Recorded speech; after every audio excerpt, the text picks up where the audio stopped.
AARO just held working meetings and technical workshops with the Uruguayan Air Force. An American Department of War office sat down with a foreign military to discuss UAP case analysis methods. And that raises a very big question. Why is AARO operating in South America at all? And is this office still a domestic program? Hey ufologers, I'm Cristina Gomez, and this is your UFO News Update.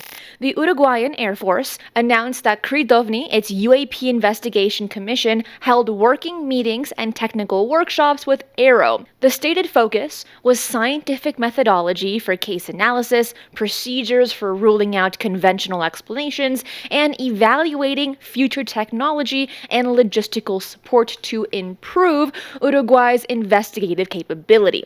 Uruguay also said progress was made towards positioning the country as host for an upcoming South American regional workshop. The goal of that workshop would be standardizing how countries across the region collect and analyze UAP data now. What's interesting is that CRIDOVNI is not a new office. It has operated consistently under the Uruguayan Air Force since 1979, which makes it one of the longest-running government UFO investigation bodies anywhere in the world.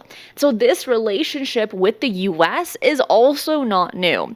A preliminary information sharing agreement between Uruguay and AARO was established back in 2025, and this year it moved into active implications. AARO Director John Kozlowski stated at a November 2024 media roundtable that the office planned to grow its international partnerships, starting with traditional allies of the Department of War and the intelligence community, then expanding outward from there.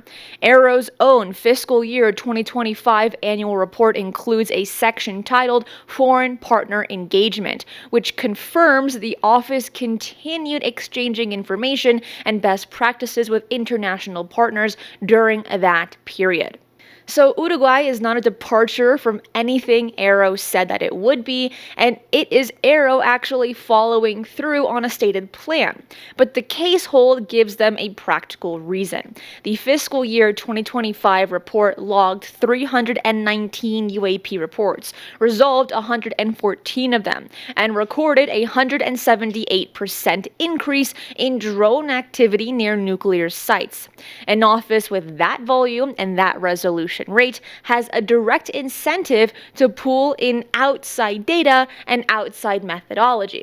Here's what Gary Nolan told the Soul Foundation that applies to why this kind of cooperation matters. Because the data seems to suggest that there's something there, or at least there continues to be a reason to ask questions.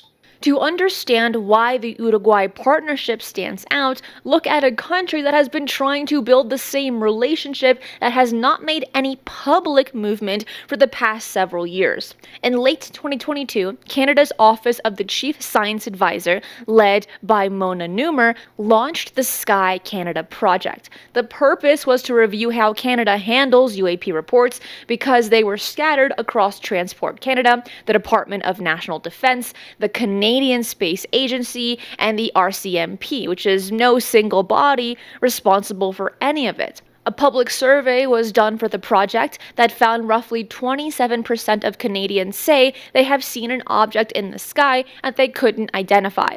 Only 10% of those people ever filed a formal report. About 40% said they would not even know who to contact. The project's recommendations named AARO as an international partner Canada should formally engage with, alongside NASA and allied offices including France's GPAN and Chile's CEFA. Canada was not on the outside looking in. Actually, on May 24th, 2023, former AARO Director Sean Kirkpatrick hosted the first Five Eyes Forum on UAP at the Pentagon. The Canadian Department of National Defence confirmed to CBC News that Canada attended, led by a Royal Canadian Air Force representative. The specific stayed classified, unfortunately, but it was described as information sharing on UAP. Kirkpatrick referenced holding that first forum publicly a short time afterward at a meeting of NASA's UAP Independent Study Team. And if you remember that was an absolute mess of a media briefing. So, Canada was inside the very first allied UAP forum AARO ever conceived, and then 3 years later, still nothing has been formal to show for it. Now, could things be happening behind the scenes? Yes, but publicly, we don't know anything. Sky Canada's final report came out in June of 2025 and recommended the Canadian Space Agency take the lead role, including managing international partnerships with offices like AARO. The Canadian Space Agency responded that UAP management is not currently part of its mandate, and the Office of the Chief Science Advisor is an advisory body. It can recommend, but it cannot assign that mandate or even fund it. And that's the difference between Uruguay and Canada. Uruguay already had a single military body with a clear mandate and 46 years of case files. AARO had a counterpart to work with immediately. Canada, after 3 years of study, still does not have one office to hand the relationship to. So while AARO builds outward internationally, someone else moved on the domestic side this week. The memo is dated July 31st, 2026, signed by Aaron Lukes, the Principal Deputy Director of National Intelligence. This went to the CIA, the DIA, the NSA, the FBI, and more than a dozen other agencies. It directs that prior NDAs, oaths, and secrecy commitments be waived to anyone speaking to AARO or the pursued task force about UAP, and gives every agency 30 days to name a pursued contact and notify its workforce. The waiver itself isn't new. The fiscal year 2023 NDAA already established that reporting UAP information to AARO doesn't violate an NDA and includes protections against retaliation. Researcher John Greenwald Jr. of the Black Vault obtained government memos through FOIA confirming AARO could legally receive this information since 2023. But what this memo changes is scope and enforcement. It extends the waiver to cover pursue, applies it across the entire intelligence community rather than just one office's authority, and requires every agency to actively tell its own workforce instead of leaving people to discover a reporting channel on its own. Something that I think you and I both know for a fact to be true, which is that there are components of federal government that know very well about this, and that, you know, to some extent the efforts and programs to deal with it are under presidential authority, and presidents do get briefed to some extent. And Trump's statement, that's classified information. He wasn't supposed to share that, pretty much exposed the matter. And yet, despite some reporting, we haven't seen serious journalists or many media people really pursue the meaning of that. Congressman Eric Burlison's office was authorized to release this memo publicly, which means a sitting member of Congress is now the public distribution point for federal intelligence guidance on this topic.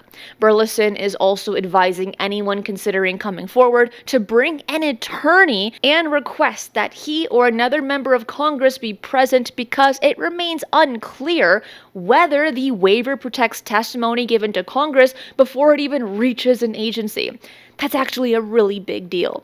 And we can't forget that Air Force veteran Dylan Borland testified that AARO's director at the time wouldn't meet with him, and that his information was treated as classified, and that he faced retaliation after coming forward. That's just one example of about a dozen. If AARO is now setting the methodology other countries can adopt, should there be independent oversight of what gets shared across those borders? Or is that partnership exactly what the research needs? Let me know your thoughts in the comments. I'm Cristina Gomez. That is it for today. I will see you again tomorrow at 12 p.m. PST for another UFO news update. Be safe, and remember, keep your eyes on the skies.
enjoyed today's show, hit that like button. And if you're not subscribed, what are you waiting for? Hit the notification bell as I do daily UFO news and updates. Fresh UAP stories, government disclosures, and breaking developments land here every single day.